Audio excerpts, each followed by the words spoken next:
you're fighting the good fight, and you always giving us that real knowledge. But I just want to say I thank you. Thank you, Sister Yeah, Diane. It's thank you. my honor and privilege to be on your program once Oh, again look. at the break of dawn. Oh, the break of dawn. Look, and name is the same. That ain't changed, right? But thank you. And, I want to get right into it. First thing, Houston Chronicle a few years ago came out with an interview that named two Houston cities the most dangerous place to live. Two of the most dangerous places to live in the United States. And the website they got their information from, in addition to FBI statistics, was Neighborhood Scout. When we see these things, and we know how the media sometimes plays this game, putting this dark cloud over the black community, but to me, we have to be very careful of what we take in, because that kind of feeds into how our community is just hopeless. Right? So talk about how we have a responsibility to kind of filter through this media stuff. So, the article that you're citing is one in which it was named Sunnyside as one of the Yes. most dangerous places in the United States. Yes. And there are four principal entities, if you will, that are driving this perpetual prisoner machine of the criminal justice system. First of all is the media, because you find out in the morning, if it bleeds, it leads. Yeah.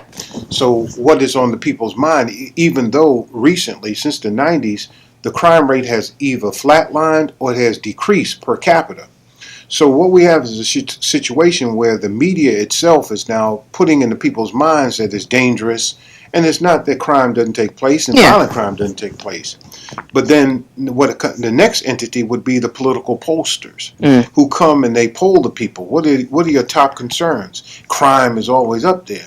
So what happens then is the political pollsters then go to the politicians or the policymakers. And they say, well, what should I run on? What should I give my speech about? So, well, the top three things is, one is crime. Yeah. The other one might be traffic. And the other one might be flooding or economics. It just depends. They sometimes jump in and out. Recently, it would be flooding, of course. Oh, yeah. And then the last thing, of course, is the prison industrial complex, which is are the beneficiaries of the policies that are made. The truth in sentencing. Yeah. If a judge, for instance, gives a nonviolent offender a bond, and he goes out and commits a heinous crime, and then that judge, because he's elected, now he's under political pressure to be tough on crime, and then they go to the legislature, and the legislature then will pass these almost zero tolerance laws. Our school system has become one of zero tolerance, where they have now made things that the principal and the assistant principal used to take care of. Now they become police matters with these so-called police within the schools, body slamming girls and doing the things that they do. So you've got these four entities, and so you find that there are people who absolutely benefit from the over-incarceration of our citizens. Prisons are a business. Is that true? Is. Yeah. So, but here's the problem. The problem is that by taking that stance from the 90s till now, what has happened is now Texas and the United States literally are going to go bankrupt if they continue in this effort. So even Tea Party Republicans and conservatives recognize and understand that this is unsustainable, that they can't sustain that. And if you just look at the demographic trends, then you have a situation where you're looking at black and Latinos being overrepresented in the criminal justice system, particularly blacks. Here in Harris County, we make up about 18% of the people, but we're 48% of the Harris County jail population. So if you just would go out further to 2100, and you look at the population, which is going to be mostly Latino, black, and Asian, and whites are going to be the minority, and they're going to be older. That question you want to ask white America is, who's going to pay for your pension? Who's going to pay for your Social Security? If that person has a felony, he can't get a job. He can't have a decent job. He won't have. He's forced to be in the underground economy, cash only economy. So how there is he going to pay into Social Security? How is he going to pay into a pension system that is going to support you in your old age? So we absolutely have bankrupted ourselves by taking this zero tolerance approach. So the teachings of the Honorable Elijah Muhammad are such as that we believe in reform. So there's three phases to this. First of all, it's prevention. We got to prevent people from being involved in the criminal justice system. Second of all, there has to be reform. Once they are involved in that, and instead of them serving time, let time serve them. Let them be taught, educated, properly train so that the third phase would be reentry. They can come back into the society, be contributing members of society, and therefore break that cycle and stop the perpetual prisoner machine. Fortunately, we have involved ourselves in integration, and there's been economic integration, but there's been one-way economic integration, and unfortunately, our communities have become colonies, meaning that if you look, my dear sister, the beauty supply stores are owned by the Koreans. Yes. Our nail shops are owned by the Vietnamese. The Nation of Islam used to control the fish market prior to 1975, but now we buy, you fry. Yeah. And you've got Timmy Chan's, Timmy Chan's chicken and rice. Yeah. Okay, because if you don't know anything about Timmy Chan's and you say you're from South Park or Southeast or from Houston, you suspect if nobody. Right. Yeah. Them and Frenchies. Yeah. You're suspect. So you got that. You look at the gas stations, the convenience store gas stations are mostly owned by the Pakistanis. If you look at the hot sheet motels, those are the Indian community, meaning the Southeast Asian Indian community. So we have this money being taken out of our community, payday loans, title loans, pawn shops. Yeah. Money is being drawn out of our community, but who will sponsor the Little League team? Who will sponsor the band uniform for Worthing High School or Jones High School or Sterling High School? Who among them will put back in the community? Who among them has an account with Unity Bank, the only black bank in Houston, Texas? You see, it's one-way integration. So black people don't have a problem eating Chinese food, eating Domino's pizza. We like Italian food. We'll eat everybody else's food. But how many of us can go and open up shop in their communities and be patronized? So this is not racist. This is just realist. I'm a pragmatist. And so I just look at things as they are. Our community is a colony. They're closing our schools, HISD. And so we must hold, of course, the Greater Houston Partnership accountable because if you understand ad valorem taxes, meaning property taxes, the largest chunk of your property taxes is school tax. Okay? It's school tax, right? Yeah, you're right. So, and the largest taxpayers in this district is the commercial property owners. So the business community holds sway over the educational system.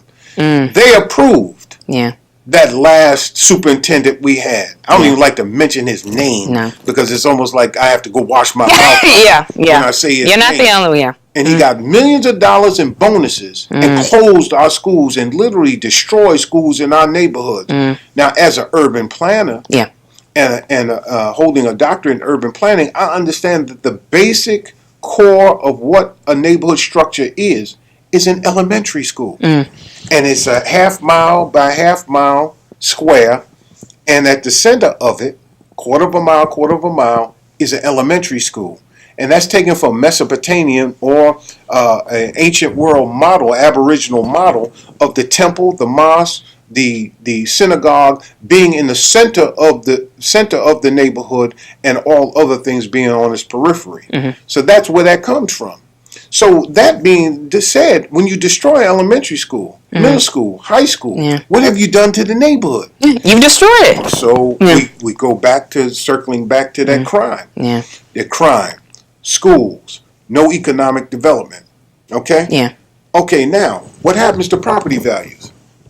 If I have the ability to move because of my class, my status, then what will happen is I'm going to go where the best housing is. I'm going to go where the best infrastructure is. I'm going to go where I feel safe. And I'm going to go to the best school districts. If I got to pay the tax, I'm going to go to the best school district. So our black middle class and intelligentsia moved out as soon as they could, leaving behind our brothers and sisters who, for the most part, are either poor and are elderly and can't move, or they're renters. Okay? So you can look at many of our communities, mostly are 50, sometimes nearly 60% are renter-occupied homes. That means somebody else owns our community. And they don't live in that community. That's a fact. Yes. And so ultimately what happens is that we become like dust. And when the highest and best use is no longer to rent out that shotgun shack to Ray and Junebug, then they will say, away with you. Go away. I'm going to build now 3-story condominium costing $1 million right there 3-story condominium. I can get my better right with in that same footprint of that row house or those 2 row houses, and that's exactly what's happening in our neighborhood. Absolutely. And I don't blame them. In Texas, property is sacrosanct. It's holy, private property. And in this city, there's no zoning, so therefore developers, this is a developer-driven city.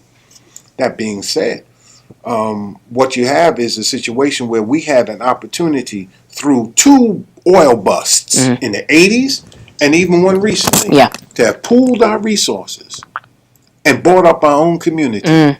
And then we could have made our own community safe and decent place to live, because you can't stop gentrification if you don't own the dirt.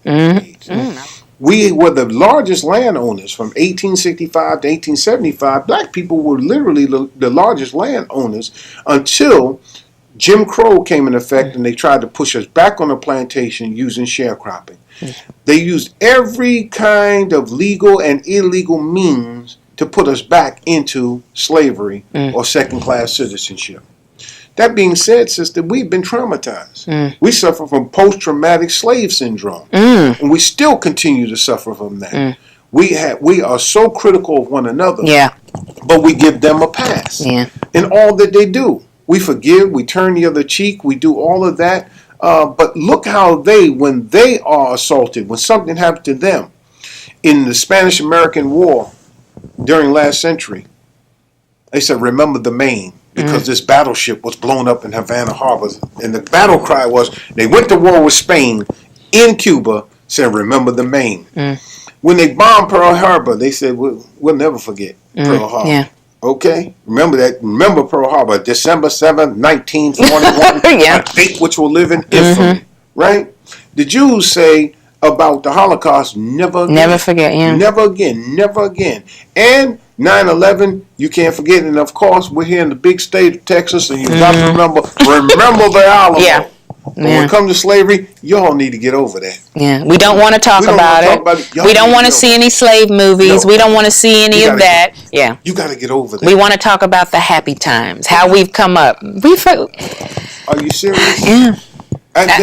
But they are serious. I understand that there needs to be a diversity of movies, that we're not all, it's not all about our suffering, but the point is, we do not teach our children their history except for Black History Month, and we teach it a very selected way.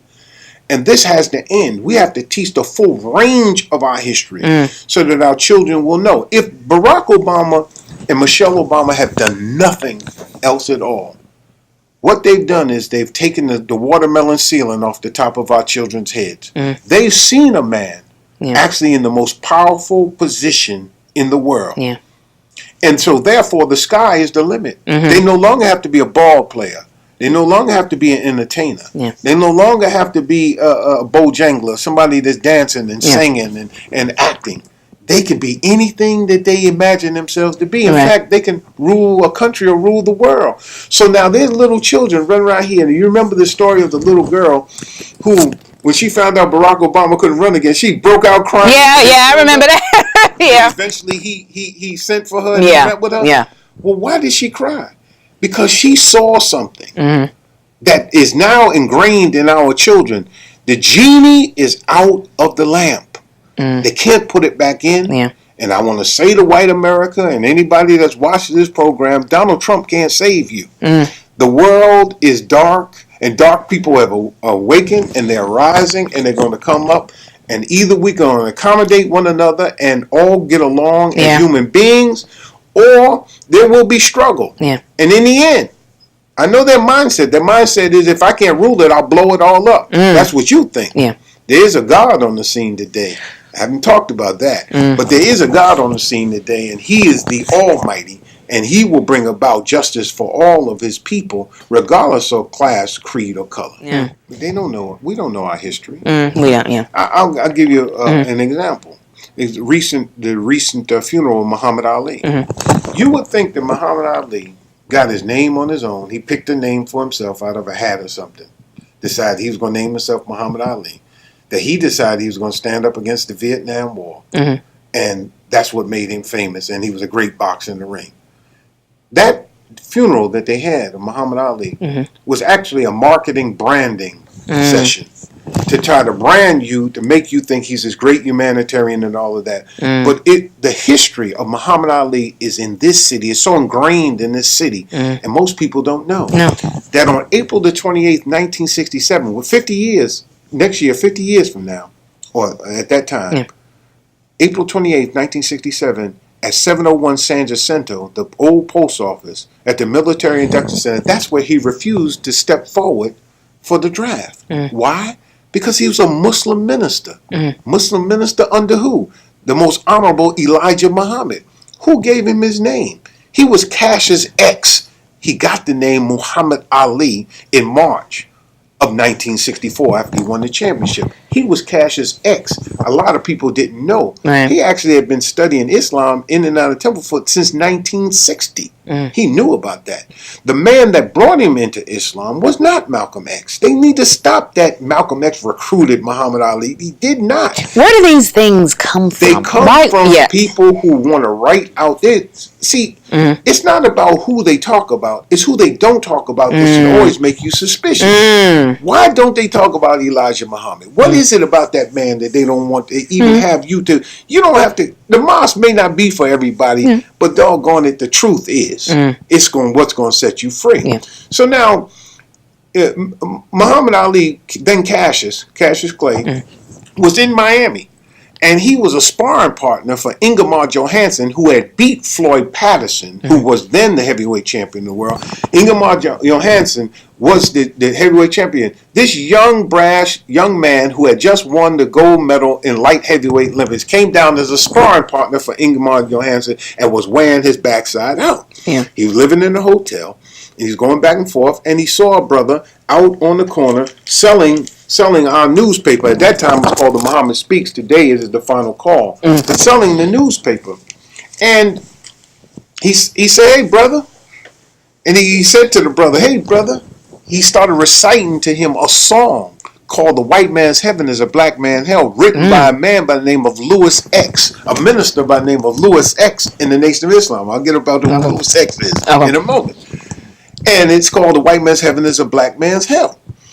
And then he says, and so the brother that he said it to, he said, say, brother, you hip to the teaching? He said, yeah. He said, well, who are you? He said, I'm Cassius Clay. I'm going to be the next heavyweight champion of the world. And then he took him under his shoulder. Who was that man? That man was a man by the name of Captain. We have captains in our mosque. Okay. Captain Sam X. Okay. That was his name, Sam. Captain Sam. He's now known today as Minister Abdul Rahman Muhammad. But he's the one that brought Muhammad Ali, Cassius Clay at that time, into the Nation of Islam, teaching, trained him, put Muslim cooks to cook for him so nobody would poison him, had a man to keep his house, watch over him, and then guided him along the way. Cassius X already had his X when he met Malcolm X. Captain Sam and another brother decided, he said, well, let's send for Malcolm. He's done a lot of work for the Honorable Elijah Muhammad. Let's bring him down here to Miami so he can cool out, have a little vacation. Brought him in, they fed him, they did all of that.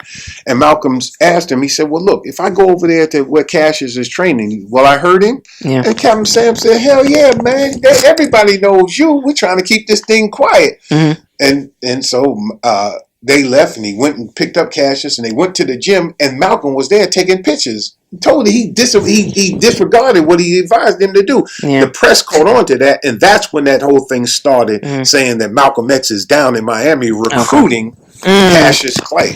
Do you think that Louis Farrakhan is more powerful than President Obama? Well, I'll put it like this, dear sister. When we get down really to it and the influence he has? You know, it depends on what you think is the source of power. President Obama made us many promises. We had high hopes, but many of them he couldn't get done because of the way this government is set up, and simply because people opposed him because he was black. Yeah. Let's call it like it is. Yeah. But he sits in the most powerful seat in the world. Louis Farrakhan, from our theology, is backed by God. Because you got to ask yourself the question. You really do have to. How can a man talk like that and still be alive? Yeah. So something is backing him that is more powerful than the United States government.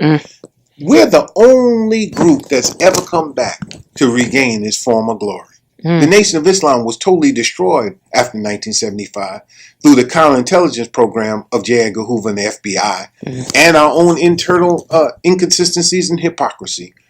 The Nation of Islam was no more. And they thought they were ding dong, Elijah's dead, we're through with them, we don't have to deal with them again. And up pops Louis Farrakhan again in 1977 to rebuild it. Because he asked those black men to vote. 1 million more black men voted in 1996 than did in 1992 in the presidential election. Bill Clinton owes his reelection in part to Minister Louis Farrakhan. So we need to call it like we see it. More black children were got adopted. Black men went and joined organizations. There are businesses to this day. People say they were inspired by the Million Man March and did that. But we don't control our own media, except for if you read the Final Call or certain black blogs, you can find out what the real result of the Million Man March was. And then he brought back hundreds of thousands, if not millions, again, 95 in 2005, 10-year anniversary, no, 2000, the Million Family March, 2005, Millions More Movement, and now recently we just had the Justice or Else rally where it was mostly young people. Man, it was just a sea of young people. So we got a whole nother generation now that is going up, whether it's Black Lives Matter and others, and they're trying to now take them off the path by giving them money. George Soros and others are giving them money to take them off the path. If Black Lives Matter wasn't so effective, why is Bill O'Reilly and them attacking them? Yeah. So we know what time it is. What legacy is Minister Dr. Muhammad going to leave for his children and the next generation? What's the legacy? Well, the legacy is that you have to understand, me personally, I grew up without a father. So that's always haunted me. As an adolescence, I went through great pain and wanted to know who my father is. Any child that's worthwhile wants to know who his father is. My mother and father divorced when I was an infant. I never saw my father. My father died in 1997. And I never got to see or meet my father in person that I know of. He did. My sister and mother told me they did come see me in the hospital when I had an accident when I was about 4 years old. I fell off a sliding board. And he came to see me in the hospital. And I still have a handwritten note that he gave my mother. And yeah, man, that good handwriting. Yeah. But that always haunted me. So for me and my 4 sons, I made sure that I gave them what I never got. And I see the interaction of my sons, particularly my second son, and my first and second son, and how they relate to their children. And I just feel as if the legacy is that we've broken the generational curse of fatherless black males growing up, at least in our family. Yeah. And now I got a little game I'm gonna play. Oh Lord. Are you ready? I want to know. It's called the word game. Okay, it's the word game. I'm just gonna say a word, and I want you to say the first thing that pops in your head. I'm scared. Okay. Oh, you ain't scared of nothing. I know you ain't scared of nothing. I'm just gonna say words, and I want you to say the first thing that comes to mind. Okay. Money.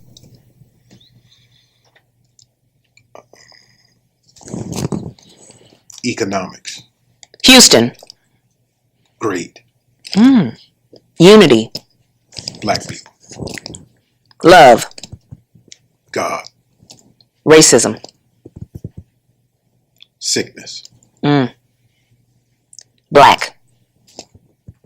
Original. Hate. Sin. Community. Build. See that one? I love that. I love that. Racism again. Say that one. I like that one. I think you can say many other things when I say racism. Yeah. But you said one word. Yeah. Racism is prejudice plus power. That's what racism is. Oh, we're prejudiced now. Black folk are prejudiced. Yeah. We're prejudiced against each other. Yeah. But do we have the power?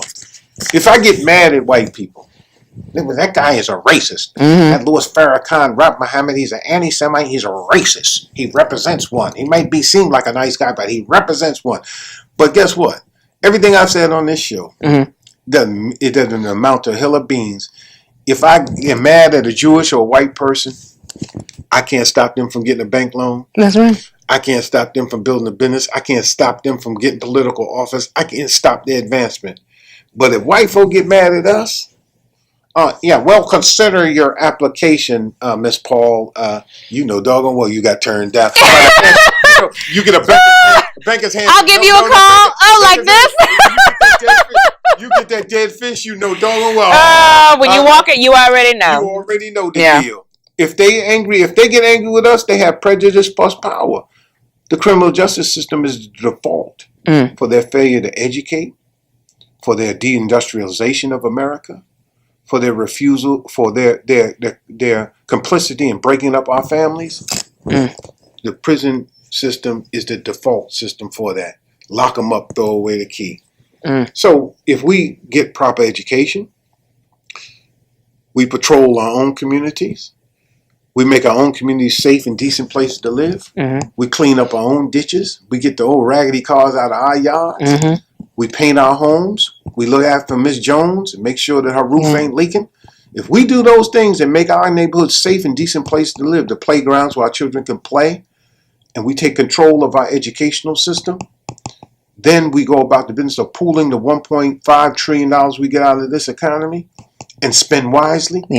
Then guess what, dear sister? You'll find out that we can build a community for ourselves that white folk will want to move into, and they will be proud to say that we're their neighbors. But as far as I'm concerned, until we do that, Jesus said these words. He said, love thy neighbor as thyself.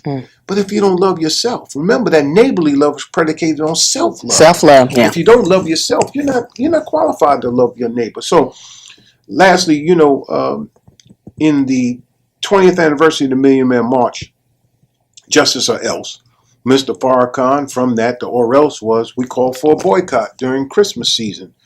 Not that we boycotted Jesus, but we boycotted Santa Claus. So the saying was, up with Jesus and down with Santa. And we told people, just don't hold your dollars. Don't do no shopping. Go back and look at the economic reports. Macy's closing stores, Target closing stores, Walmart closing stores.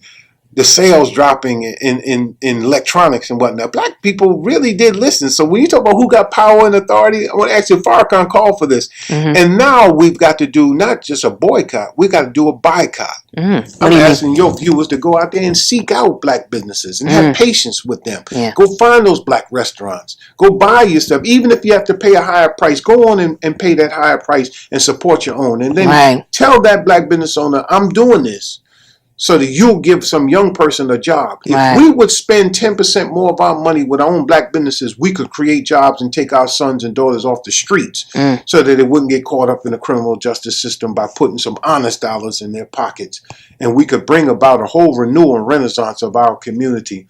You're right, Sister. Black Wall Street is just around the corner. It is. If we would unite, pool our resources, love one another, and want for one another what we want for ourselves, and eliminate envy and jealousy from each other's heart. Because when there's envy exists, God is not there. So let us lose the envy for one another. And if we do that, sister, then we can build a community instead of being a colony where people are sucking our blood and taking out our resources and then living deliciously in the lands and Sugarland and Pearland and Woodlands and building mosques and temples and churches and communities and going to the finest schools while our community remains in the condition that it's in. It's time to turn that paradigm around and do for self. So I'm calling on the black intelligentsia. Come on back home. Even if you don't live here, come on and back. Do your work in the community and lend the knowledge that you have. The talented 10th, come on back and help us to do for self. And those who can't go to college, let's put a trade. Let's rebuild our own community. And as the old 1960 song said, let's clean up the ghetto. The ghetto is our home. Let's clean it up and make it a decent place to live. Robert Muhammad. I love it. Can you give me a high five? Thank you.